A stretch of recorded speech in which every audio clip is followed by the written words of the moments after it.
So hello everyone and welcome to our very beautiful channel ideal physics classes. तो कैसे हैं आप लोग? बढ़िया एकदम। तो आज हम लेकर आए हैं लॉज ऑफ मोशन का दूसरा लेक्चर और इसमें हम देखने वाले हैं मोमेंटम, इम्पल्स और Newton second law of motion. ठीक है, तो बारी बारी इनको समझते हैं।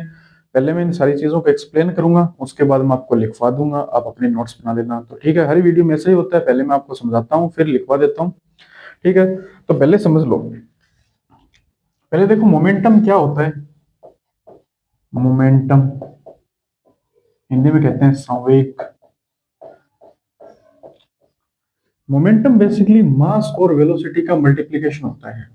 मास इंटू, ये क्रॉस प्रोडक्ट नहीं है, this is not cross product, ये वेक्टर प्रोडक्ट या क्रॉस प्रोडक्ट नहीं, ये सिंपल मल्टीप्लिकेशन का साइन है जो हम लगाते हैं ना, ऐसे गुणा का साइन, वो है एम वी।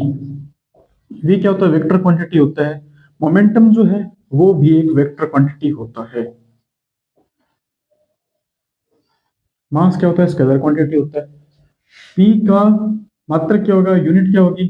यहां से देख सकते हो आप, के जी इंटू मीटर पर सेकंड। क्या यही होगी? क्या बिल्कुल यही होगी? ये ऐसा ही मात्रक है, या कह सकते हो एम के एस मात्रक है, एम के एस भी है, ये ऐसा ही भी है। ठीक है, डायमेंशन क्या होगी? डायमेंशन भी लिख सकते हो, के जी यानी मास तो एम वन, मीटर यानी लेंथ तो एल वन, और एस मतलब टाइम, सेकंड टाइम। अब टाइम नीचे है तो टी माइनस वन, ये इसकी डायमेंशन हो गई, M one L one T minus one. अब देखो एक चीज समझते हैं इसको थोड़ा एग्जांपल के जरिए। मान लो एक कार है, ये कार है, ये कार रेस्ट में है। ये कार क्या है? रेस्ट में है, तो इसकी वेलोसिटी जीरो है। तो क्या इसका मोमेंटम भी जीरो है? बिल्कुल, इसका मोमेंटम भी जीरो है। ठीक है, वेक्टर का साइन लगा लो, इसका मोमेंटम भी जीरो है। मोमेंटम जीरो होने की जो कंडीशन है वो हो सकती है या तो एम जीरो हो, पी जीरो होने का, या तो एम जीरो यानी मास जीरो हो, या क्या हो, वी जीरो हो। अब भाई जो ये मास है ना, ये जीरो नहीं होता है। होता तो है मास जीरो, बट आपके सिलेबस में नहीं होता। ठीक है, जैसे मास जीरो जो है वो फोटोन एक पार्टिकल है, लाइट का पार्टिकल है, particle of light, electromagnetic force को कैरी करता है। ग्लूऑन्स है, ग्रेविटॉन्स है, ये चीजें क्या है? हायर लेवल की चीजें हैं। आप जैसे जैसे आगे बढ़ोगे इन चीजों को समझोगे। बट जो हम अभी पढ़ रहे हैं, हम फिलहाल क्या पढ़ रहे हैं? मैकेनिक्स पढ़ रहे हैं। और ज्यादा प्रिसाइजली बोलो तो हम क्लासिकल मैकेनिक्स पढ़ रहे हैं, जिसमें हम मैक्रोस्कोपिक ऑब्जेक्ट्स को देखते हैं। मैक्रोस्कोपिक ऑब्जेक्ट्स जो बड़े बड़े ऑब्जेक्ट हैं, जिनमें मास होता है, मैसिव ऑब्जेक्ट्स, उनकी बात करते हैं। अर्थ की भी बात करते हैं, अर्थ वगैरह, इतनी बड़ी बड़ी कार, अर्थ, कुर्सी, चेयर, फोन, ये मार्कर, इन सब में क्या होता है? मास होता है। ये तो फिर भी बहुत बड़ी चीजें हैं। ये रेत का दाना है ना, रेत का दाना, ये रेत का दाना इतना सा, इससे भी साइज में और कम होता है वैसे, बट रेत के दाने में भी मास है। बताओ, किसी मशीन पे लगा के देखो, इसका मास तो जीरो बताएगा, बट उसमें भी मास है।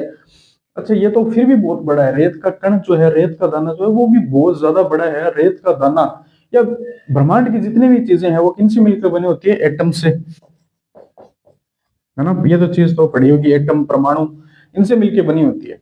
और इनमें क्या होता है? इलेक्ट्रॉन, न्यूक्लियस होता है एक, न्यूक्लियस। ठीक है, उसके चारों ओर क्या होते हैं? इलेक्ट्रॉन जो है चक्कर लगाते हैं। तो इनसे मिलके ही सारी चीजें बनी हुई होती है। रेत का दाना भी है, ये बहुत सारे एटम से मिलके बना हुआ होता है। और प्रत्येक एटम में ये न्यूक्लियस होता है, न्यूक्लियस के चारों ओर इलेक्ट्रॉन चक्कर लगाते हैं। ये इलेक्ट्रॉन, ये प्रोटॉन, न्यूट्रॉन, इनमें भी मास होता है भाई। सोचो, इनमें भी मास होता है। बस ये जो फोटोन है, ग्लूऑन्स है, ये पार्टिकल हैं। फोटॉन्स इलेक्ट्रोमैग्नेटिक फोर्स को कैरी करते हैं। ग्लूऑन्स जो है वो स्ट्रॉन्ग न्यूक्लियर फोर्स, नाम शायद नहीं सुना होगा, अभी इसी चैप्टर में आएंगे फोर्सेज आपके, तब आप सुन लोगे नाम। तो ग्लूऑन्स जो है वो स्ट्रॉन्ग न्यूक्लियर फोर्स उनको कैरी करते हैं। एक होता है ग्रेविटॉन्स। अब पहले बात तो आपने ग्रेविटेशन, अभी चैप्टर आया नहीं है, पहली बात तो वो ग्रेविटेशन, ग्रेविटी पे भी बहुत सारी बातें हुई है। पहली बात तो जो सर आइजैक न्यूटन थे, उन्होंने कॉन्सेप्ट दिए ग्रेविटी के, फिर उनको गलत साबित किया थोड़ा बहुत, मतलब गलत तो कह सकते हो। आइंस्टीन आई, फिर उन्होंने एक अपनी और अलग थ्योरी दी कि स्पेस टाइम कर्वेचर होता है, उसके कारण ग्रेविटी पैदा होती है। फिर एक चीज और नहीं आई, वो होता है ग्रेविटॉन्स, कि जो एक पार्टिकल है वो दूसरे पार्टिकल को अट्रैक्ट करते हैं। तो वो किस कारण से करते हैं? कि जो बड़ा वाला पार्टिकल, जो मैसिव पार्टिकल है जैसे सन है, वो अर्थ की तरफ ग्रेविटॉन्स फेंकता है। तो वो उसकी तरफ अट्रैक्ट होता है। तो बहुत सारी चीजें हैं, ये थोड़ी हाई लेवल की चीजें हैं, तो इन पे ज्यादा अभी नहीं जाते हैं हम, आप अपने आप धीरे धीरे सीख जाओगे पढ़ोगे जैसे। तो मेरा बेसिकली कहने का मतलब ये है कि मास जीरो ये चीज भूल ही जाओ आप, ठीक है। तो मास जीरो है ये चीज भूल जाओ। मोमेंटम जो जीरो है वो होगा सिर्फ और सिर्फ वेलोसिटी जीरो होने की वजह से। अगर वेलोसिटी जीरो है तभी मोमेंटम जीरो है, मास जीरो होना भूल जाओ। मास जो है वो कांस्टेंट होता है, किसी भी ऑब्जेक्ट का मास जीरो है, ये मार्कर है, इसका मास जो है वो कांस्टेंट है, चेंज नहीं होता, मास कभी भी चेंज नहीं होता। तो मास कांस्टेंट है, ये चेंज नहीं होता। और क्या है, मास नॉन जीरो है। ऐसा कह सकते हो कि mass is a non zero constant, mass is a non zero constant, ये जीरो नहीं होता और ये कांस्टेंट है, नॉन जीरो कांस्टेंट है। तो मोमेंटम जीरो होने की कंडीशन क्या है, वी जीरो, वेलोसिटी जीरो। ये चीज समझ में है आपकी, ठीक है। तो अब हम बात करते हैं न्यूटन के दूसरे नियम पे। न्यूटन का दूसरा नियम, पहले इसका देखो फील ले लो, इसका फील ले ले न्यूटन के दूसरे नियम का। Newton second law of motion. Newton का दूसरा नियम जो है, आप किसी से भी पूछ लेना जो आपके सीनियर हो, वो बोलेंगे कि ए बराबर एम ए, ये इतना ही होता है। बट इस पे भी देखो बहुत सारी चीजें होती है न्यूटन के दूसरे नियम, ये एक्चुअल स्टेटमेंट नहीं है। न्यूटन का जो एक्चुअल स्टेटमेंट है वो इस पे बात करेंगे, ये तो लास्ट का रिजल्ट मिला है हमें, ठीक है। बट आपके जो सीनियर हैं, जो अभी आप 11th में हैं, तो आपसे जो 12वीं क्लास में है, हमसे जाकर पूछोगे, ज्यादातर लोग यही बोलेंगे ए बराबर एम ए है। किसी से पूछोगे तो वो बोल देंगे। तो ठीक है, इसको थोड़ा समझते हैं, इसका तो फील लेते हैं थोड़ा। देखो एक बिल्डिंग है, उस पे जाके खड़े हो गए, और एक 10 किलो का ऑब्जेक्ट है और एक 1 किलो का ऑब्जेक्ट है। उन दोनों को जो सेम हाइट से गिराया जाता है, उनकी वेलोसिटी सेम है, ऑलमोस्ट उनकी वेलोसिटी क्या है, सेम है, वेलोसिटी सेम, वी बराबर सेम। मास अलग है, मास डिफरेंट है, डिफरेंट डिफरेंट है दोनों का। एक 1 kg का पार्टिकल है, ऑब्जेक्ट है, एक 10 kg का है। इन दोनों को सेम हाइट से सेम वेलोसिटी से गिराया जाता है। तो आप बताओ इन दोनों में से किसको रोकने में आपको ज्यादा फोर्स लगाना पड़ेगा, किसको लगा, ऑब्वियस सी बात है 10 किलो वाले को रोकने में ज्यादा फोर्स लगेगा, ठीक है। ठीक है, दूसरा एग्जांपल देखो, फिल्मों में आपने फिल्मों में देखा होगा, बहुत सारी फिल्में हैं, उनमें फिल्मों में आपने देखा होगा कि एक बंदूक होती है क्या, क्या कैसे बनती है बंदूक,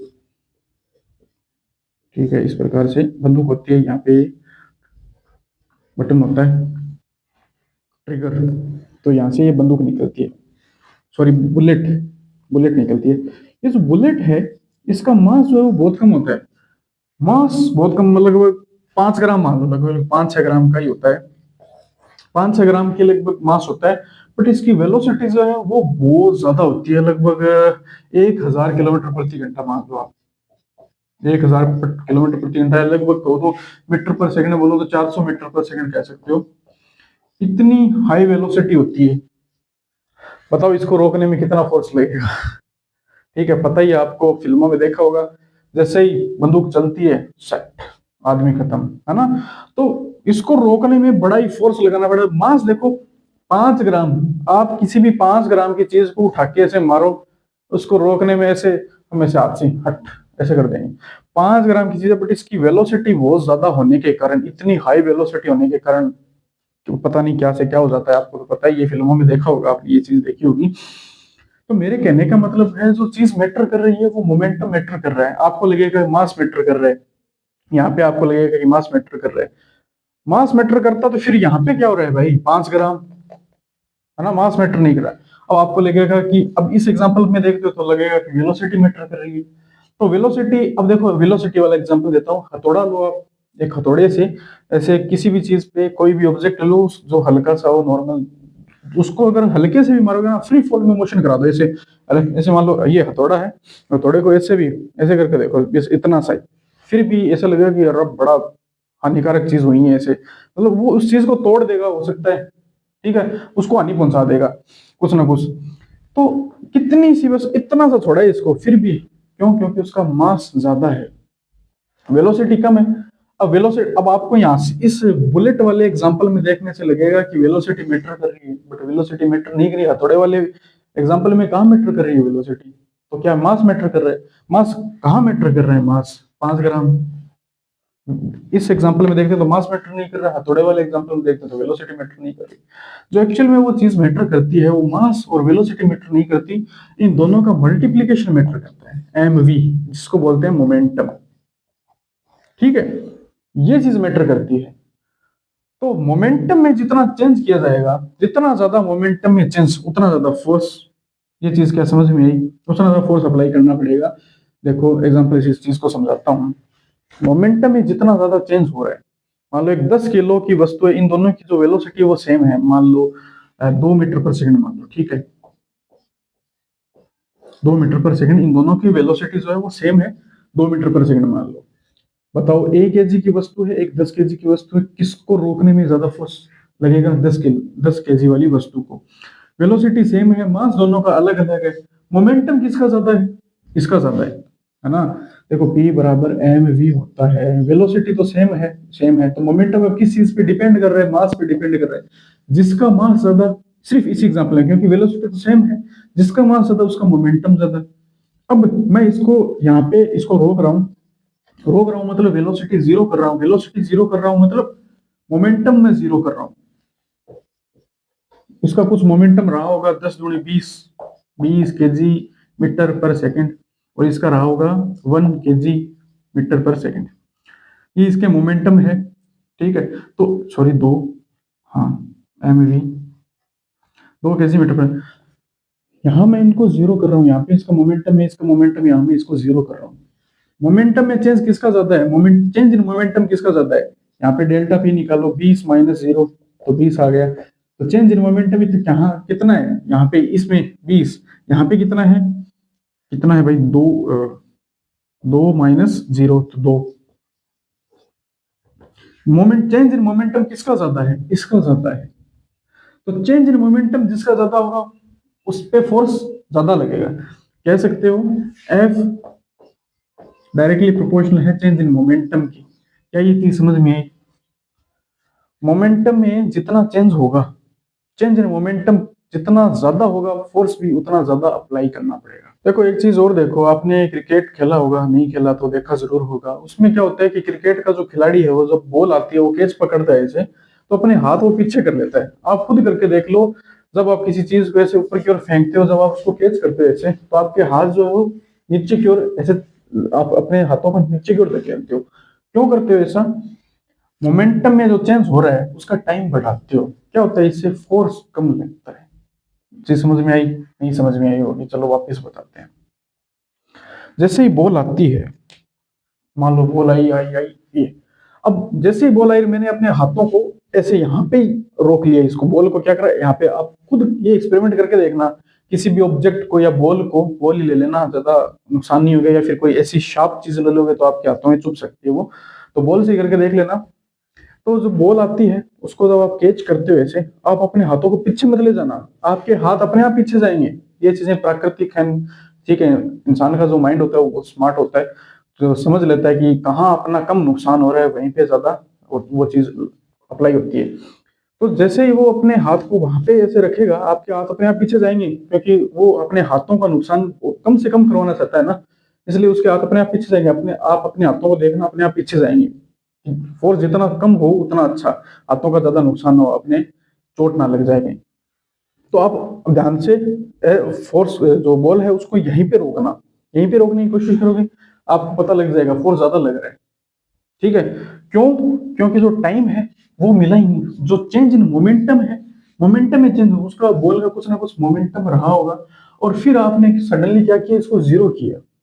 बहुत ही कम टाइम में मोमेंटम, वो जो चेंज है, मोमेंटम में वो चेंज हो रहा है, उस चेंज को बहुत ही कम टाइम में होने दिया, बहुत ही कम टाइम में। यहाँ पे बॉल आई, मोमेंटम में ये अचानक जीरो हो गया, तो बहुत ही कम टाइम में चेंज हुआ ना मोमेंटम।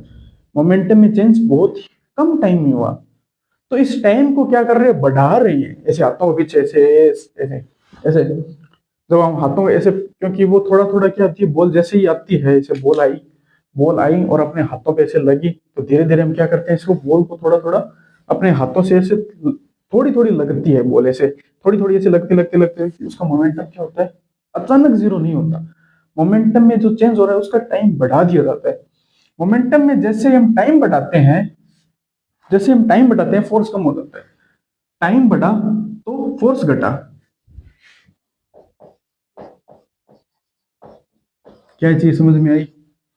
अगर आप टाइम बढ़ा देते हो, क्रिकेट के खिलाड़ी को देखना, क्रिकेट देखना नहीं तो खुद ये चीज अनुभव करना, किसी चीज को कैच करना, देखोगे अगर आपने टाइम बढ़ा दिया, चेंज इन मोमेंटम का टाइम बढ़ा दिया तो फोर्स क्या हो जाएगा, कम हो जाएगा। ये चीज समझ में आई। अब इन दोनों को कंबाइंड फॉर्म लिखो आप, इन दोनों का कंबाइंड फॉर्म लिखो। क्या लिखोगे? एफ समानुपाती का साइन है ये, ठीक है, del P by del T. F क्या है? डायरेक्टली प्रोपोर्शनल है del P by del T के। अब ये क्या होता है? एवरेज, ये एवरेज है। इंस्टेंटेनियस लिखें तो, सॉरी इक्वल का साइन नहीं, directly proportional DP by D T. इसको हम क्या कहते हैं? न्यूटन का दूसरा नियम। यही तो है न्यूटन का दूसरा नियम, न्यूटन का दूसरा नियम यही तो है। ये किसका साइन है? प्रोपोर्शनलिटी का साइन है। जब हम इसको हटाते हैं तो ये के क्या है? प्रोपोर्शनलिटी कांस्टेंट है, डीपी बाई डी टी। ये रहता है। क्या था statement? The rate of change of momentum, change of momentum तो है, ये दिख रहा है change of momentum. Rate, the rate of change of momentum, rate मतलब टाइम से डिवाइड कर रहे हैं। किसी भी फिजिकल क्वांटिटी को जब हम टाइम के रिस्पेक्ट में देखते हैं तो हम बोलते हैं rate. The rate of change of displacement is called velocity, the rate of change of velocity is called acceleration, the rate of change of momentum is called force. क्या चीज समझ में आई? प्रोपोर्शनलिटी का जब साइन हटता है तो के आ जाता है। अरे यार ये के क्या है? कि प्रोपोर्शनलिटी कांस्टेंट है।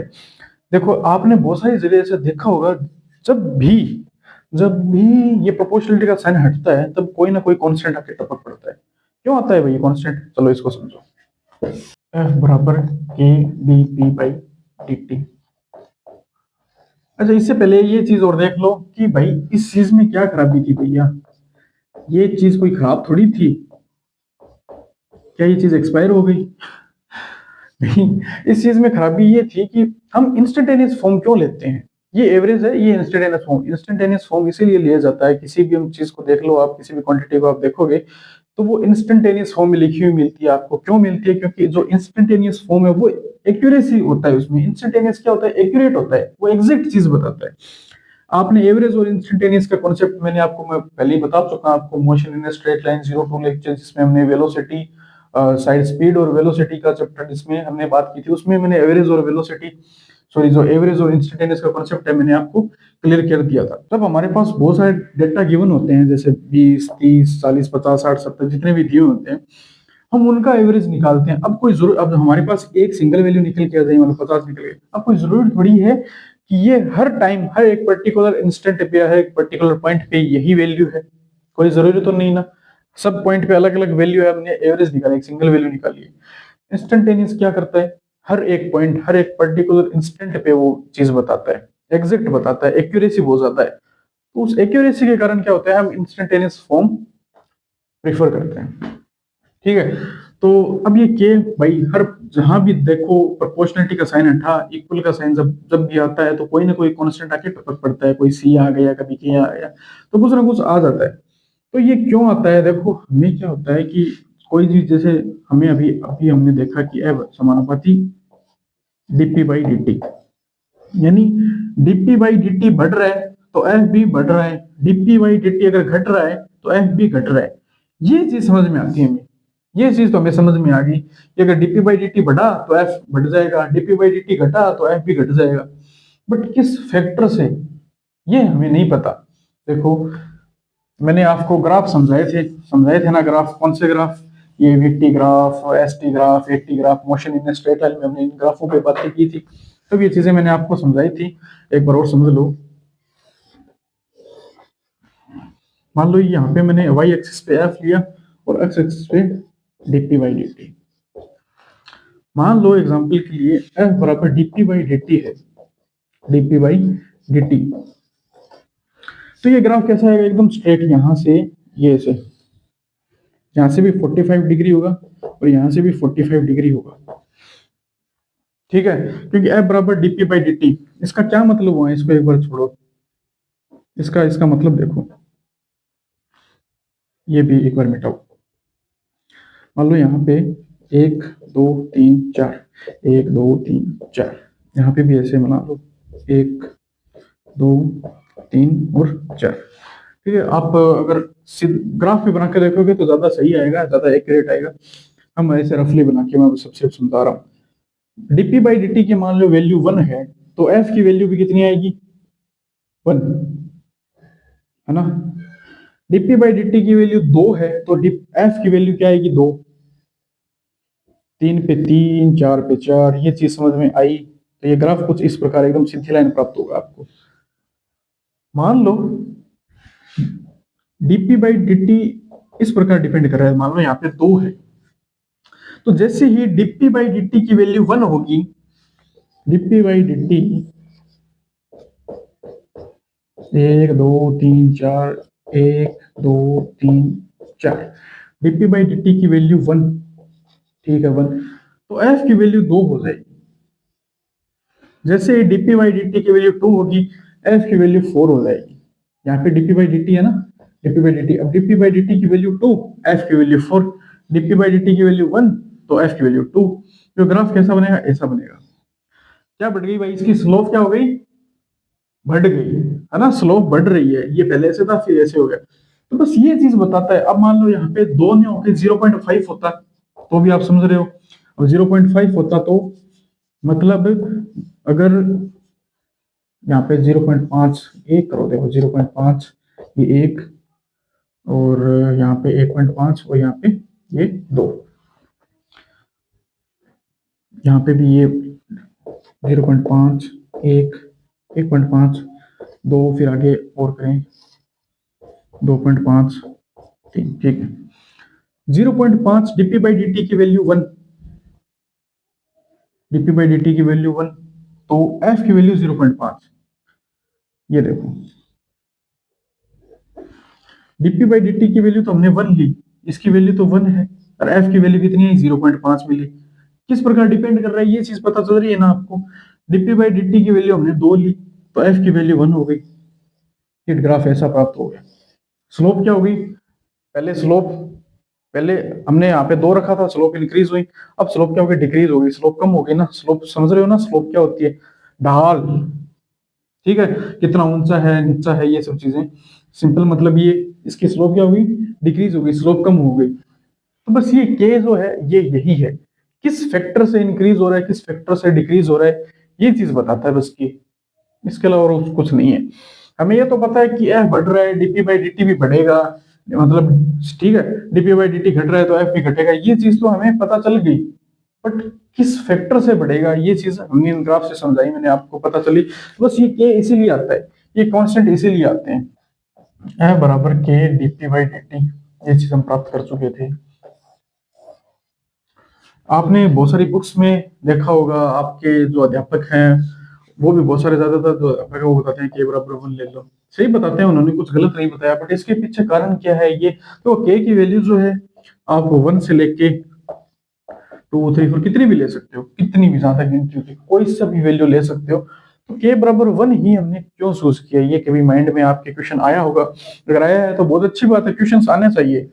ठीक है, तो इनको सोल्व करते हैं। देखो के बराबर 1 ही हम क्यों लेते हैं भाई, ऐसी क्या हमारे पास या मजबूरी है या कोई हमारी चॉइस है? देखो के बराबर 1 हम इसलिए लेते हैं क्योंकि इससे कैलकुलेशन बहुत आसान हो जाती है, कैलकुलेशन आसान होती है। 2 लेके देखे तो क्या कैलकुलेशन हार्ड होगी? हार्ड हो जाएगी। देखो कैसे, जब हम मान लो के बराबर 2 या कोई 5 या 10 लेते हैं, जैसे 5 ले लिया हमने, हमारी अपनी चॉइस है, हमने 5 ले लिया, ओके भैया चलो 5 ले लेते हैं। देखो हमारे पहले तो देखो इस चीज को सोल्व करते हैं, देखो थोड़ा थोड़ा सा सोल्व है। बराबर के डीपी बाई डी है, तो डी बाई डी, यहाँ पे पी क्या वैल्यू पता है? एम वी होता है। एफ बराबर के, एम क्या होता है? कांस्टेंट होता है, तो ये तो बाहर आ गया। डीवी बाई डी क्या हो जाएगा? ए हो जाएगा, एफ वेक्टर और ए वेक्टर। अब ये के जो है, आप एफ बराबर एम ए वाला जो फॉर्मूला है, ये आप बहुत सारी जगह इस्तेमाल करोगे। आगे बहुत सारी चीजें आएगी, बहुत सारे न्यूमेरिकल्स आएंगे, बहुत सारी प्रॉब्लम्स आएगी जिसमें आप एफ बराबर एम ए ये जो फॉर्मूला है सीधा पुट करते हो। अब यहाँ पे मान लो आपने 5 लिख दिया, ये लो भाई 5 लिख दिया। अब आपको सभी जगह, जितनी भी जगह एफ बराबर एम ए वाला फॉर्मूला होगा, वहां पे आपको 5 लिखना पड़ेगा। ये 5 का फैक्टर आपका पीछा नहीं छोड़ेगा फिर। ये 5 हर जगह अप्लाई होगा। देखो एक और थोड़ा अच्छे से समझाते हैं। मान लो m की वैल्यू, मास जो है वो 1 kg मान लो, एक्सेलरेशन है वो 1 मीटर पर सेकंड स्क्वायर मान लो। एम ए की बात कर रहे हैं, बराबर एम ए, यानी जब आपने के की वैल्यू 1 ली तब जो हमने ले रखी है ऑलरेडी, तो 1 न्यूटन फोर्स ये आया। ठीक है, फोर्स की जो एसआई मात्रा को जो एसआई यूनिट होती है वो न्यूटन होती है, 1 न्यूटन। तो 1 न्यूटन फोर्स कितना होता है? 1 न्यूटन फोर्स इतना होता है कि 1 किलो की कोई वस्तु है, 1 किलो की कोई चीज है, उसमें अगर 1 मीटर पर सेकंड स्क्वायर का एक्सेलरेशन आ जाए तो वो क्या होता है? 1 न्यूटन फोर्स होता है। और थोड़ा इसको थोड़ा और सिंप्लीफाई करते हैं। 9.8 ले लो। 9.8 क्या होता है भाई? 9.8 मीटर पर सेकंड स्क्वायर क्या होता है? Acceleration due to gravity, gravitational acceleration की वैल्यू तो स्मॉल जी की वैल्यू होती है ना, ये 9.8। ठीक है, 9.8 की जगह चलो 10 ले लो, थोड़ा और अच्छे समझ में आएगा। 10 न्यूटन फोर्स आ गया, ये 10 न्यूटन फोर्स। अब आपको समझ में आ रहा होगा, कोई 1 किलो की कोई वस्तु पकड़ो आप, 1 किलो की कोई चीज लो, 1 किलो का कोई ऑब्जेक्ट लो, और उसको उठाने में क्यों? क्योंकि देखो जब हम उठाते हैं तो नीचे की ओर फोर्स कौन सा लगता है? ग्रेविटी। तो ग्रेविटी जो कौन सा एक्सेलरेशन है नीचे की ओर? ग्रेविटेशनल एक्सेलरेशन है, और उसकी वैल्यू हमें पता है, हमने ऑलमोस्ट कैलकुलेशन आसान करने के लिए 10 लिए, वैसे एग्जैक्टली 9.8 होती है। अब आपको पता है कि जब 1 किलो की कोई वस्तु उठाते हैं, 1 किलो की वस्तु उठाने में कितना फोर्स, अब आपको कितना जोर लग रहा है, अब आपको पता चल गया कि 10 न्यूटन फोर्स। आइडिया लग रहा है ना, किसी भी चीज का आइडिया, जैसे इमोशन जुड़ जाते हैं हमारे।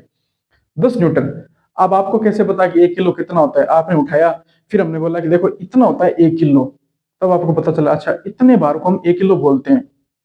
ठीक है, ये चीज को समझ में आ रही है ना आपके? किसी अंग्रेज को जाके बोलो कि अच्छा, अंग्रेज है जिसको हिंदी नहीं आती उसको बोलो अच्छा, नहीं समझ में आएगा, क्योंकि उसको पता ही नहीं कि अच्छा का मीनिंग क्या होता है। ठीक है, आप किसी को जाके बोलो गुड लुकिंग, अच्छे लग रहे हो, मतलब कोई जो अंग्रेज है उसको जाके बोलो कि अच्छा लग रहा हो, अच्छे लग रहे हो, उसको नहीं समझ में आएगा। आप उसको बोलो good looking, looking good, looking beautiful, looking beautiful. जिसको हिंदी नहीं आती आप उसको बोलोगे कि अच्छे लग रहे हो, तो उसको नहीं समझ में आएगा कि क्या बोल रहा है, क्योंकि अच्छे लग रहे हो उस चीज का उसके माइंड में कोई इमोशन नहीं है, क्योंकि उसको पता ही नहीं कि अच्छा लग रहे हो उसका मतलब क्या होता है।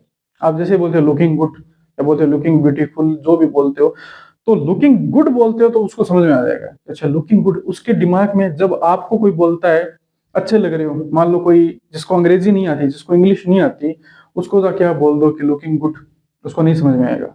जैसे ही आप उसको बोलते हो अच्छे लग रहे हो, तो उसको समझ में आ जाएगा, क्योंकि उसको हिंदी समझ में आती है। अच्छे लग रहे हो और लुकिंग गुड, इन दोनों का जो इमोशन है वो तो सेम ही है ना, इन दोनों का इमोशन जो है वो तो सेम है। इमोशन, भाव, अंदर से क्या फीलिंग उत्पन्न हो रही है उसकी, वो तो सेम है। जैसे ही आप अच्छा बोलते हो तो इस इंसान को पता चलता है, जो जिसको जिसको हिंदी समझ में आती है, इंग्लिश नहीं आती, और जिस अंग्रेज को बोलते हो ये चीज समझ में आई आपके, तो आपके लिए 10 न्यूटन का फोर्स कितना है ये चीज आपको समझ में आई। जब आप 1 किलो की कोई वस्तु उठाते हो तो 10 न्यूटन का फोर्स आपको पता लग गया कि अच्छा, जब हम 1 किलो की कोई वस्तु उठाते हैं तब हमें कितना फोर्स लगाना पड़ा? 10 न्यूटन का फोर्स लगाना पड़ा। जैसे ही आप के की जगह 5 लेते हो, ये तो के की वैल्यू 1 थी इसलिए, अब जैसे आप के की वैल्यू 5 लेते हो तो आपके लिए फोर्स कितना हो जाएगा? 50 न्यूटन हो जाएगा। अब एक्चुअली में 50 न्यूटन फोर्स नहीं है, इमोशन वही है, फीलिंग्स वही है, भाषा बदल गई। समझ में आई बात? 50 न्यूटन। अब जब भी, तब आप जिसको 10 न्यूटन का फोर्स बोल रहे हो, जिसको आप 10 न्यूटन का फोर्स बोल रहे हो, वो 50 न्यूटन का फोर्स बनेगा, तब आप उसको बोलोगे 50 न्यूटन का फोर्स। अब ये 50 न्यूटन का फोर्स बन गया, कभी ये कभी 1000 न्यूटन का बन जाएगा। तो इसी तरह क्या होती है, जो संख्याएं हैं, जो अंक है वो बड़े बन जाते हैं, कैलकुलेशन थोड़ी बड़ी हो जाती है, कैलकुलेशन लेंदी हो जाती है, थोड़ी हार्ड हो जाती है। तो हमारे पास जब ऑप्शन है, देखो फिर क्या क्वेश्चन आता है कि के बराबर 5 ले रहे हैं, इससे अच्छा के बराबर 1 नहीं ले सकते क्या भैया? देखो अभी तो आप 1 ले रहे हो, तब आपके दिमाग में क्वेश्चन आता है कि हमने 1 ही क्यों लिया, वो संख्या।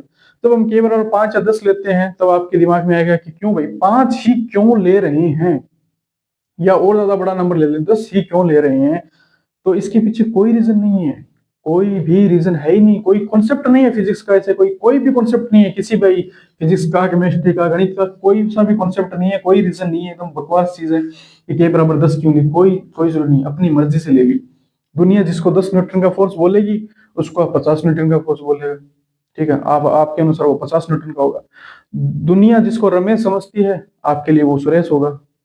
बस इतना ही फर्क है। आपके दिमाग में क्वेश्चन आएगा कि k = 5 क्यों ले रहे हैं, कोई रीजन नहीं, कोई कॉन्सेप्ट नहीं, कोई कारण नहीं है इसके पीछे कि k = 5 क्यों लिया जा रहा है, तो फिर k = 1 ले लो। तो क्योंकि k = 5 से तो कैलकुलेशन हमारे k = 5 लेने से हमारे तो घाटा हो रहा है, नुकसान हो रहा है। क्या नुकसान की कैलकुलेशन फालतू में लेंदी हो रही है, फालतू की माथापड़ी हम कर रहे हैं k = 5 लेने से।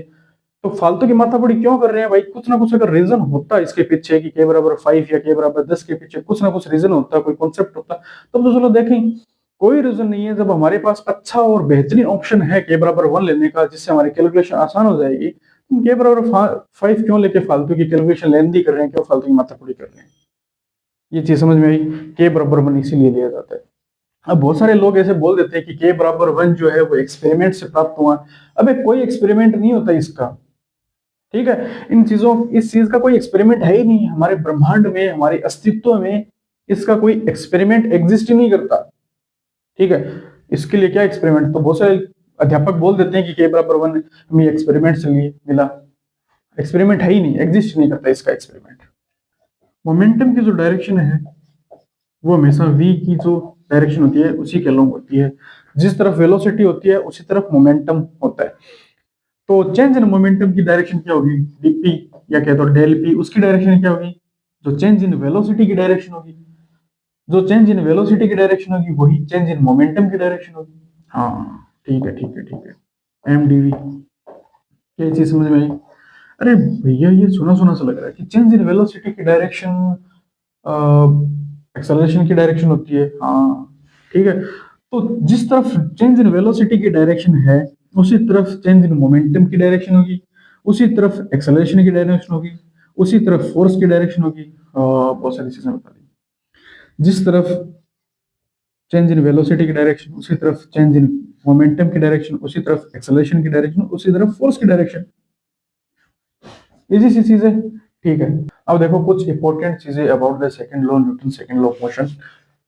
क्या इंपॉर्टेंट चीजें, पहला पॉइंट है, क्या हम न्यूटन के दूसरे नियम से, क्या है न्यूटन का दूसरा नियम, F = ma, इससे क्या हम न्यूटन का पहला नियम क्या था, लॉ ऑफ इनर्शिया, उसको क्या डिराइव कर सकते हैं, मैथमेटिकली कर सकते हैं। देखो F = m, a की वैल्यू 0 रख दो तो फोर्स की वैल्यू भी क्या हो जाएगी, 0 हो जाएगी। अगर a 0 है तो क्या फोर्स भी 0 है। यही तो है न्यूटन का पहला नियम। चलो समझाता हूं। देखो न्यूटन का पहला नियम क्या कहता है, अगर कोई ऑब्जेक्ट है, कोई वस्तु है, वो अगर रेस्ट में है तो वो रेस्ट में रहेगी। कोई वस्तु, कोई ऑब्जेक्ट अगर मोशन में है तो मोशन में रहेगा। यूनिफॉर्म मोशन की बात हो रही है। अगर यूनिफॉर्म मोशन में है तो यूनिफॉर्म मोशन में रहेगा। कब तक, जब तक उस पर कोई एक्सटर्नल फोर्स ना लगाया जाए। अब वो रेस्ट में है, यूनिफॉर्म मोशन में है, इसका मतलब एक्सेलरेशन 0 है। कोई ऑब्जेक्ट जो है वो रेस्ट में पड़ा है या यूनिफॉर्म वेलोसिटी से चल रहा है तो वो उसी में बना रहेगा। कब तक बना रहेगा, जब तक उस पर कोई फोर्स ना लगा दिया जाए। मतलब उस पर कोई फोर्स नहीं लगाया जाता, यानी फोर्स 0 है, तब तक उसमें कोई एक्सेलरेशन आता ही नहीं है। अगर वो यूनिफॉर्म वेलोसिटी से चल रहा है, मतलब एक्सेलरेशन 0 है, तो वो यूनिफॉर्म वेलोसिटी से चलता रहेगा, क्योंकि उसमें कोई फोर्स नहीं है। अगर हम फोर्स लगाते हैं तभी वो अपनी यूनिफॉर्म वेलोसिटी से या तो वो रुकेगा या फिर वो उसकी वेलोसिटी बढ़ जाएगी या घट जाएगी।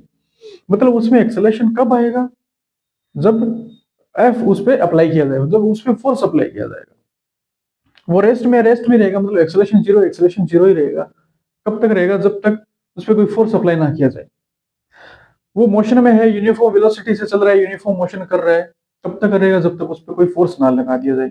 जैसे ही फोर्स अप्लाई किया जाता है उसमें एक्सेलरेशन आ जाता है, या तो रिटार्डेशन होता है ना। उसकी अगर वेलोसिटी फोर्स लगा के कम की जा रही है तो रिटार्डेशन होगा, उसका एक्सेलरेशन कम होगा, नेगेटिव डायरेक्शन में होगा एक्सेलरेशन, या फिर वेलोसिटी बढ़ा दी जाएगी या उसको रोका जाएगा। तो ये चीजें हैं, समझ में आई ये चीज कि अगर a 0 है, एक्सेलरेशन 0 है, तो f 0 होगा। यही तो है न्यूटन का पहला नियम, और ये हमने मैथमेटिकली इस इक्वेशन से हमने ये चीज प्राप्त की। दूसरी चीज क्या है, न्यूटन का जो दूसरा नियम है, the second law of motion, Newton second law of motion, ये एक वेक्टर लॉ है, सदिश नियम है। सदिश नियम है, इसलिए इसको हम क्या कर सकते हैं, कंपोनेंट्स के रूप में लिख सकते हैं। एफ वेक्टर बराबर एम ए वेक्टर, ये ऐसा होता है। तो एक वेक्टर के कंपोनेंट्स होते हैं, ये चीज आपको पता है। तो अगर प्लेन है तो एक्स वाई, अब कौन सा प्लेन है भाई, कौन सा प्लेन है, तो एक्स वाई प्लेन है तो एफ एक्स और एम ए एक्स आ जाएगा। देखो अगर प्लेन है तो M A X, X Y plane है तो ये ये लिख दिया। टू डायमेंशन की बात हो रही है तो एफ एक्स एफ वाई। अगर त्रिविमीय दुनिया है तो जेड भी आ जाएगा, एम ए जेड। ठीक है, अगर प्लेन की बात हो रही है तो कौन सा प्लेन है ये आपको पता करना होगा कि एक्स वाई प्लेन है तो ये आ जाएगा, एक्स जेड प्लेन है तो एफ एक्स ये दोनों आ जाएंगे, वाई जेड प्लेन है तो ये दोनों आ जाएंगे, और अगर थ्री डायमेंशन है तो ये F x F I F Z तीनों आ जाएंगे। देखो तीसरी चीज क्या है, न्यूटन का जो नियम है, Newton second law of motion is not only for a single particle. मतलब कि कोई सिंगल पार्टिकल का, कोई एक सिंगल पार्टिकल का मतलब एक कोई एक कण है, किसी कोई एक कण है उसके लिए नहीं है, नहीं उसके लिए भी है बट सिर्फ उसके लिए नहीं है। ये एक रिजिड बॉडी, रिजिड बॉडी मतलब समझते हो, कठोर ऑब्जेक्ट। कठोर ऑब्जेक्ट का मतलब कोई बड़ी कोई बड़ी वस्तु, जैसे मान लो ये बोर्ड हो गया, ये एक रिजिड बॉडी है। ठीक है, और क्या बताएं, जैसे कोई कुर्सी हो गई, चेयर हो गई, बेड हो गया। ठीक है, तो वो क्या है, रिजिड बॉडी, उन पे भी ये एफ बराबर एम ही अप्लाई होता है, उनके लिए भी ये चीज अप्लाई होती है, उन पे भी, सिर्फ एक सिंगल पार्टिकल के लिए, एक रिजिड बॉडी एक पूरी सिस्टम के लिए अप्लाई होता है। तो इस सिस्टम में क्या होता है, बहुत सारे पार्टिकल होते हैं, बहुत सारे सिंगल पार्टिकल्स। ये जो बॉडी होती है, जो सिस्टम होता है, वो बहुत सारे पार्टिकल से बनकर मिलकर बना हुआ होता है। तो इन सब पे क्या होता है, वो जो एफ एफ है फोर्स है वो अप्लाई होता है। मान लो अगर ये कोई फोर्स जो है वो इधर लग रहा है, मैं मान लो इधर कोई कोई ऑब्जेक्ट है और उसको मैं इधर धक्का दे रहा हूँ, तो वो जो फोर्स है वो इन सब पार्टिकल पे लग रहा है, इन सब पार्टिकल पे इधर इधर की ओर लग रहा है। मान लो इधर इसकी डायरेक्शन इधर है, इस तरफ लग रहा है, सब पे जितने भी पार्टिकल्स आपको दिख रहे हैं उन सब पे इधर की ओर फोर्स लग रहा है। या फिर कहो कि ये जो ऑब्जेक्ट है इसमें जितने भी पार्टिकल है इसको मान लो फ्री फॉल कराया जाता है, तो इस पे कौन सा फोर्स लगता है, ग्रेविटी, ग्रेविटेशनल फोर्स लगता है। तो इन सब ऑब्जेक्ट्स पे जो सॉरी जो पार्टिकल्स है उन पे सब पे क्या होता है, ग्रेविटेशनल फोर्स लगता है इन सब पे। तो क्या होता है कि अब हर एक पार्टिकल, जो ये ऑब्जेक्ट है इनमें सब में पार्टिकल्स हैं, अब हर एक पार्टिकल को देखने लगेंगे तो कैलकुलेशन बहुत ज्यादा लेंथी हो जाएगी, बहुत ज्यादा टाइम लगेगा। तो इनके लिए क्या किया जाता है, इसका एक समाधान निकाला गया, एक सॉल्यूशन निकाला गया। सेंटर ऑफ मास एक कॉन्सेप्ट आता है। सेंटर ऑफ मास का मतलब होता है, बेसिक सा मतलब है कि सेंटर ऑफ मास वो एक पॉइंट है किसी भी ऑब्जेक्ट में, वो पॉइंट होता है जहां पे उस बॉडी का पूरा मास बैलेंस हो जाता है। ठीक है, तो जैसे ये मार्कर है, इसका भी कोई सेंटर ऑफ मास इधर होगा, तो इसको जब आप बैलेंस करते हो तो जिस पॉइंट पे ये बैलेंस हो जाता है वो वहां पे सेंटर ऑफ मास होता है। ठीक है, तो इस सेंटर ऑफ मास का हम इस पे फोर्स का इक्वेशन ऑफ मोशन देख लेते हैं। ए बराबर एम क्या है, इक्वेशन ऑफ मोशन है, तो वहां पे इक्वेशन ऑफ मोशन देख लेते हैं ना, तो हमें एक आइडिया मिल जाता है इस पूरे ऑब्जेक्ट का। जैसे अपने शेयर मार्केट की बात करें तो उसमें निफ्टी 50 आपने शायद नाम नहीं सुना होगा, क्यों नहीं सुनना है, अगर सुना होगा तो ठीक है। निफ्टी 50 मतलब जो हमारे देश की जो टॉप 50 कंपनियां हैं, मैं समझा देता हूँ, टॉप 50 जो कंपनियां हैं हमारे देश की, वो टॉप 50 कंपनियां, उसमें क्या, हमें वो देखते हैं कि निफ्टी 50 अभी खराब चल रहा है ना, निफ्टी खराब चल रहा है या अच्छा चल रहा है। तो जो देश की जो टॉप 50 कंपनियां हैं, जो बड़ी कंपनियां हैं, ठीक है, जो लार्ज कंपनियां हैं, वो अगर खराब प्रदर्शन कर रही है तो हम, वो क्या होती है, पूरे मार्केट को ही डायरेक्ट कर रही होती है। अगर वो खराब प्रदर्शन कर रही है तो हमें आइडिया मिल जाता है कि हाँ पूरा मार्केट ही खराब चल रहा है। अगर वो प्रॉफिट में है तो हम आइडिया लगा लेते हैं कि पूरा मार्केट भी प्रॉफिट में। हो सकता है सारी कंपनियां प्रॉफिट में नहीं होती, सारी कंपनियां लॉस में नहीं होती, बट उससे एक आइडिया मिल जाता है कि देखो, क्योंकि वो बड़ी कंपनियां हैं, वो लार्ज कंपनीज है। ठीक है, तो वो एक चीज इंगित करती है, इंडिकेट करती है कि मार्केट तो है वो थोड़ा खराब चल रहा है। बस यही चीज है, सेंटर ऑफ मास वो एक पॉइंट है जो इन सब की जानकारी दे देता है, सब इन सब पॉइंट्स की जानकारी दे देता है। एफ बराबर एम, एग्जैक्ट तो नहीं बट आइडिया लग जाता है, उससे हम क्या करते हैं, आइडिया लगा पाते हैं और जो जो भी चीजें हैं उनको सोल्व कर पाते हैं। तो ये जो एफ है ये दिख रहा है, ये नेट फोर्स होता है, नेट फोर्स। नेट फोर्स का मतलब जितने भी फोर्सेज लग रहे हैं, देखो मैंने जो पहला लेक्चर है लॉज ऑफ मोशन 01 उसमें ये चीज मैं बता चुका हूँ। नेट फोर्स, भाई इधर फ्रिक्शन लग रहा है, इधर अप्लाई, ये इधर अप्लाइड फोर्स है।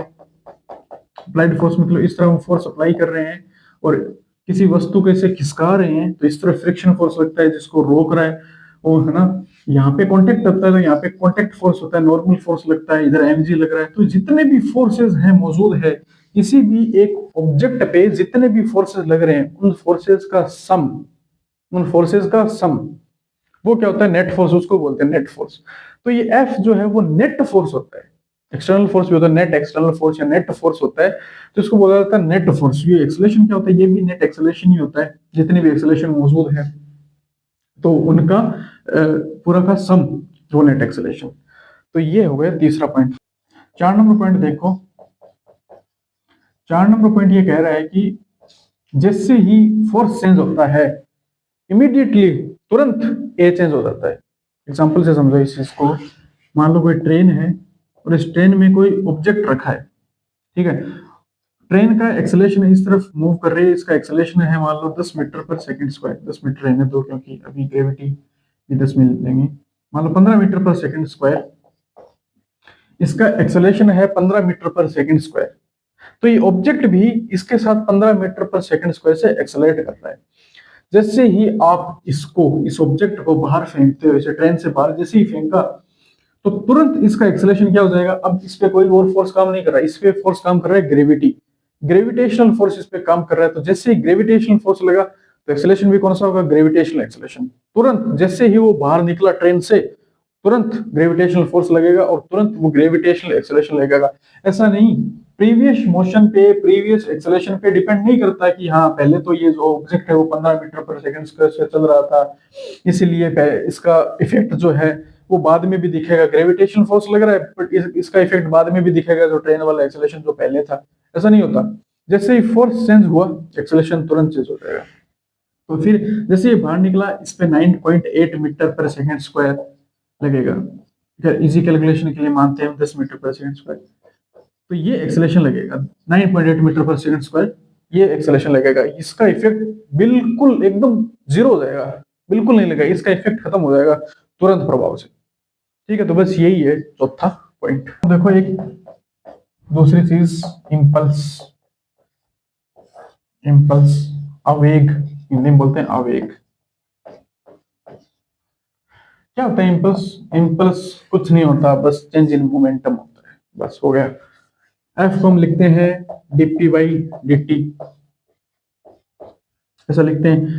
तो dp बराबर F D T, F into D T इसको कहते हैं। इसको जे से लिखते हैं, कुछ लोग आई से भी लिखते हैं, आई से, कैपिटल आई से भी दर्शाते हैं इम्पल्स को। बट क्या होता है कि इम्पल्स जो आई, कैपिटल आई जो है वो मोमेंट ऑफ इनर्शिया एक और क्वांटिटी है, फिजिकल क्वांटिटी, उसको इसके लिए आई लिखा जाता है कैपिटल आई, इसलिए कंफ्यूजन हो जाता है, इसलिए क्या करते हैं जे से लिखते हैं।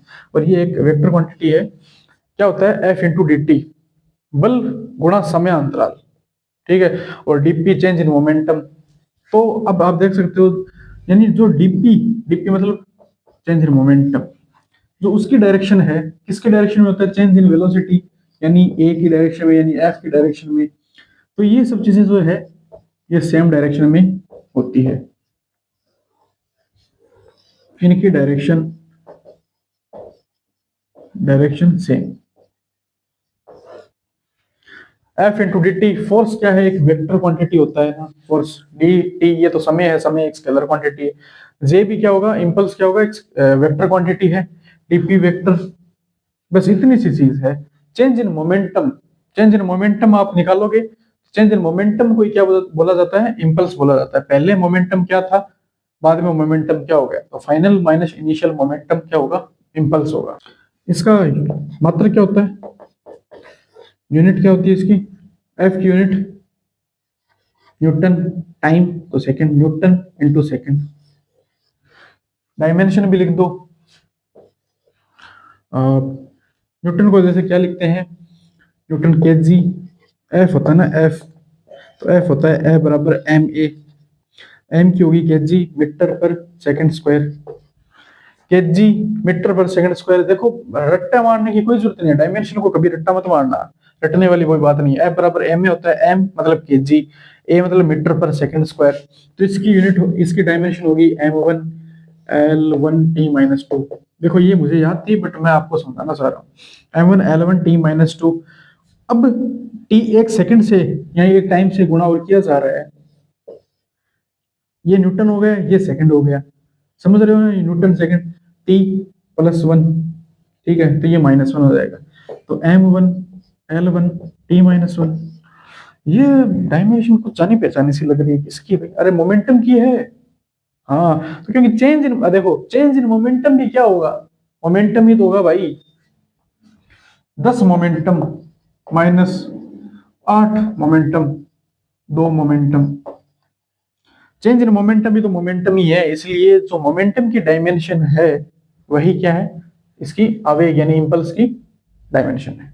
ठीक है, हाँ तो भाई जो मैंने आपको समझाया है अब वो मैं आपको लिखवा देता हूँ। ठीक है, तो मोमेंटम की डेफिनेशन आ रही है, इंग्लिश में आ रही है, फटाफट नोट करो, पॉज कर करके नोट करते रहो। ठीक है, हाँ तो लिख लिया, हिंदी में आ रही है, नोट कर लो। कर लिया, हिंदी और इंग्लिश आप दोनों में आ रहा है इमेजेस, इनको नोट करो। कर लिया, ठीक है। न्यूटन का दूसरा नियम इंग्लिश में आ रहा है, फटाफट नोट करो। कर लिया, हिंदी में आ रहा है, ठीक है, इसको नोट करो। कर लिया। अब इमेज आ रही है, इसको नोट करो। ठीक है, दूसरी इमेज आ रही है, इसको नोट करो। ठीक है, some important points about the second law, ये हेडिंग लगा और ये पहला पॉइंट ये इंग्लिश में लिखा हुआ है, नोट करो। ठीक है, ये पहला पॉइंट हिंदी में आ रहा है। ठीक है, ये दूसरा पॉइंट, ये दूसरा पॉइंट हिंदी में, ये तीसरा पॉइंट, ये तीसरा पॉइंट हिंदी में, ये चौथा पॉइंट, ये चौथा पॉइंट हिंदी में। ठीक हो गया। अब इम्पल्स, इम्पल्स की डेफिनेशन आ रही है। ठीक है, अब यूनिट और डायमेंशन नोट करो, इम्पल्स की इमेज आ रही है। ओके, ये हिंदी में आ रहा है, आवेग, इसको नोट कर लो। और फिर ये इम्पल्स आवेग की यूनिट एंड डायमेंशन हिंदी में आ रही है, नोट कर लो। हो गया नोट, कर लिया नोट। अब देखो एक चीज मैं बता देता हूँ आपको कि मैंने आपको बहुत सारी चीजें बताई है, बहुत सारी चीजें एक्सप्लेन की है, तो वो जो चीजें हैं आप अपनी लैंग्वेज में, अपनी भाषा में उनको लिख लो, अपनी अपनी कॉपी में, अपने नोट्स में उनको भी लिख लो साथ में। ठीक है, तो ये चीजों तो थी वो एग्जाम में पूछ जाती है, ये थोड़ी स्टैंडर्ड है तो इनको मैं लिखवा दी। बाकी वो जो चीजें जो मैंने आपको एक्सप्लेन की है वो अपने दिमाग में आपको समझ में आ गई होगी, आप अपनी लैंग्वेज में उसको लिख लेना। ठीक है, वो भी जरूरी है, आपको फिजिक्स बेहतर तरीके से समझ में आएगी। ठीक है, तो उनको भी लिख लेना, नहीं तो फिर भूल जाओगे बाद में एकदम। ठीक है, तो अब एक न्यूमेरिकल करते हैं, क्वेश्चन करते हैं, आपके सामने आ रहा होगा क्वेश्चन, हिंदी और इंग्लिश दोनों में आ रहा है। पहले तो इसको फटाफट पॉज करके ट्राई करो, इसको ट्राई जरूर करो, जरूर करो ट्राई। कर लिया ट्राई, अब हम देख लेते हैं फिर क्या बोल रहा है क्वेश्चन। ये आपकी एनसीईआरटी का ही क्वेश्चन है। ठीक है, एग्जांपल है, बोल रहा है ए बुलेट ऑफ मास 0.04 केजी। एक बुलेट है जिसका मास दिया गया है, बुलेट का मास कितना दिया गया है, 0.04 kg, moving with a speed of 90 metre per second. जो जो चीजें पहले आपको दी गई है उनको लिख लो, फिर क्या पूछा है फिर वो लिख लो। ठीक है, फिर देखो कि हम जो चीज हमें पूछी है क्या हम उससे, जो चीज हमें पूछी है क्या वो चीज हमें जो दिया गया है उससे निकाल सकते हैं, फिर उसको उसका फॉर्मूला लगाओ, उसको फिर इसको सोल्व करो, ऐसे करो। ठीक है, तो moving with a speed of 90 metre per second, ये मूव करे, इसकी वेलोसिटी दी गई है 90 metre per second. Enter a heavy wooden block, okay, is stopped after a distance of 16 centimetre. देखो क्या हो रहा है, एक्चुअल में एक बंदूक है, बंदूक से मैंने गोली छोड़ी, गोली गई और एक कोई वुडन ब्लॉक है, कोई लकड़ी का टुकड़ा है, उसमें ये लगी, टुकड़े में जाके ऐसे लगी। लगने के बाद अब क्या होगा, ये जो लकड़ी का टुकड़ा है इस पे फोर्स लगाएगा ना, ये गोली जो है वो इधर आ रही है इसे, लकड़ी के, लकड़ी का टुकड़े में जब वो गोली घुसेगी अंदर, तो लकड़ी के टुकड़ा जो है इसकी जो सरफेसेस है इसको रोकने का प्रयास करेगी, एक प्रकार से रेजिस्टिव फोर्स लगेगा। मतलब क्या होगा, वो रेजिस्टिव फोर्स कौन सा होगा, फ्रिक्शन फोर्स होगा। ठीक है, तो फ्रिक्शन हम आगे आने वाले वीडियोस में बात करेंगे, बट अभी आप इसको बोल रहे हो कि रेजिस्टिव फोर्स यानी विरोधी बल जिसको रोक रहा है, तो रेजिस्टिव फोर्स लगेगा इस पे। ठीक है, जो इसको रोकेगा, इसके मोशन को धीमा करेगा, इसको रोकेगा।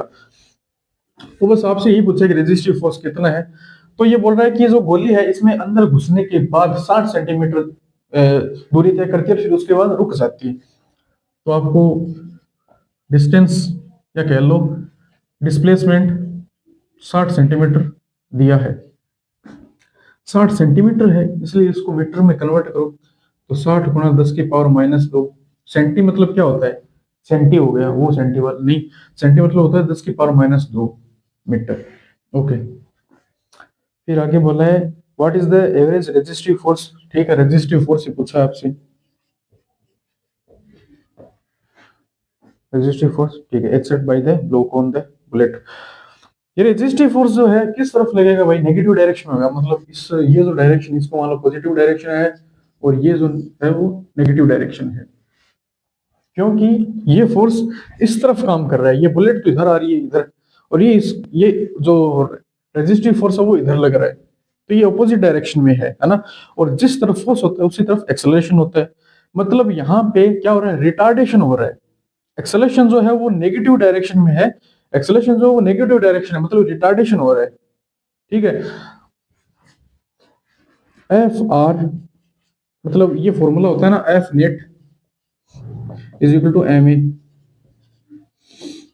अब यहाँ पे ये जो फोर्स लग रहा है कौन सा, रेजिस्टिव फोर्स है, हम क्योंकि ये जो बंदूक है इस पे एफ नेट फोर्स यानी तो कुल बल कितना लग रहा है ये देखना है। तो जो गोली है बंदूक है बुलेट पे, कौन सा फोर्स लगेगा बुलेट पे भाई, एक ही फोर्स लग रहा है और वो फोर्स है रेजिस्टिव फोर्स, इधर वो इधर लग रहा है रेजिस्टिव फोर्स, एक ही फोर्स लग रहा है और वो रेजिस्टिव फोर्स है, तो एफ नेट क्या हो जाएगा, एक ही फोर्स है तो एफ आर, और इस गोली का मास आ जाएगा 0.04 kg इंटू, सबको एम के एस मात्रक में चेंज करना है, ठीक है, ये ध्यान रखना। और एक्सेलरेशन हमें नहीं पता कितना होगा, ये एफ आर इधर लग रहा है तो डेफिनेटली एक्सेलरेशन भी इधर ही लग रहा है। ठीक है, एक्सेलरेशन भी इधर लग रहा है यानी वो रिटार्डेशन है, हमें वो रिटार्डेशन यानी नेगेटिव एक्सेलरेशन वो ज्ञात करना है, तो हमें पहले ये एक्सेलरेशन ज्ञात करना होगा ना, हमें एक्सेलरेशन पता ही नहीं है, तो हम एक्सेलरेशन ज्ञात कर सकते हैं क्या, आप बताओ। Motion in a straight line आप पढ़ चुके हो तो आपको एक्सेलरेशन ज्ञात करना आना चाहिए, वेरी सिंपल है।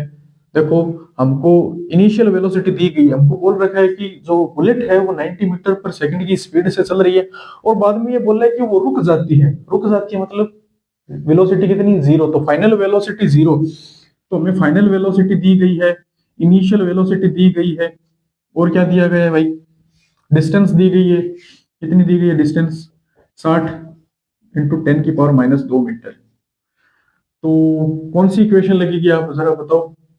ठीक है, हमको एक याद करना है, तो तीन इक्वेशन है, तीनों इक्वेशन में आता है, टी नहीं दिया गया, ठीक है, तो टी जो है वो फर्स्ट इक्वेशन में आता है, दूसरी इक्वेशन में आता है, 3 नंबर जो इक्वेशन है उसमें नहीं आता टी, और उसमें एस आता है, तो हमें कौन सी इक्वेशन लगानी है, 3 नंबर इक्वेशन। क्या होती है 3 number equation, V square U square plus 2a S v0 u90, तो 8100 प्लस 2a हमें पता करना है, और एस का मान कितना हो जाएगा 60 इंटू 10 की पावर -2। तो यहां से इसको माइनस, कैलकुलेशन आप कर ही सकते हो, चलो कर देता हूं मैं भी, 6 दूनी 12, 120, 120 इंटू 10 की पावर -2, 10 की पावर -2, मान लो ये इसको बट्टे में लेके गई, मान लो इसको बट्टे में लेके गए तो ये कितना हो जाएगा, बट्टा 100, ये 10 से 10 कैंसिल हो जाएगा, तो यहाँ से आप देख सकते हो 1.2 आ रहा है, 1.2, 1.2 ए भी था ना यहाँ पे, तो 1.2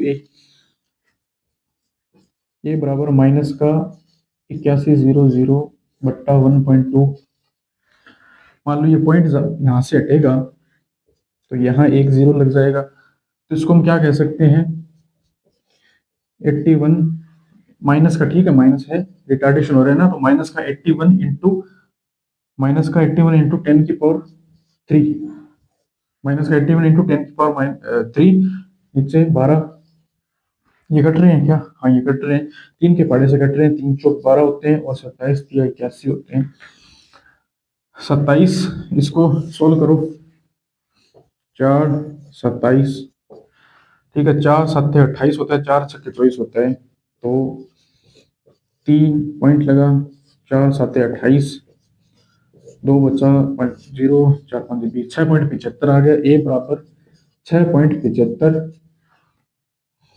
इंटू 10⁻3। यहाँ से ये अगर ये पॉइंट हटाते हो तो यहाँ 2 0 लग जाते हैं। 10⁻2 कह सकते हो इसको, 10⁻2 कह सकते हो ना, ठीक है। 10⁻2 से ये देखो कैंसिल हो जाएगा, तो यहाँ पे सिर्फ एक बचेगा। तो एक्सेलेरेशन कितना आ गया, माइनस का 6750, कितना एक्सेलेरेशन आ गया। अब इस एक्सेलेरेशन की वैल्यू जो है वो यहाँ इस इक्वेशन में रख दो। कहाँ रखनी है भाई, ये हमने किया नहीं क्या, अच्छा साफ कर दिया क्या, कोई नहीं, चलो वापस कर लो, अपने क्या है। एफ आर बराबर 0.04 ई तो था मास, हाँ, और इसकी वैल्यू रख दो ये माइनस, ठीक है, 6750। जिस डायरेक्शन में एक्सेलेरेशन होता है उसी डायरेक्शन में फोर्स होता है, ठीक है। इसको सोल्व करो, 4/100, इसको 4/100 ऐसे लिख सकते हैं, इंटू 6750। ये एक जीरो से ये एक जीरो कैंसिल हो गया, 675 50, 675 को जब आप 4 से मल्टीप्लाई करते हो तो 5 चौके 20, मुझे लगी 2, 7 चौक 28, 28 और 2 30, 6 चौक 24, 24 और 3 27, 2700। तो 27, इसको 10 से डिवाइड कर दिया, एक जीरो से एक जीरो कैंसिल हो गया, तो आंसर आ गया 270 न्यूटन। ये आपका आंसर आ गया 270 न्यूटन। माइनस का आएगा, माइनस का क्यों, नेगेटिव डायरेक्शन में लग रहा है, ठीक है। तो ये माइनस जो है वो क्या बता रहा है, डायरेक्शन बता रहा है कि फोर्स जो है वो नेगेटिव डायरेक्शन में लग रहा है, ठीक है। बस ये आपका लेक्चर यहाँ पे समाप्त होता है। पढ़ाई करते रहो, खुश रहो, मस्त रहो।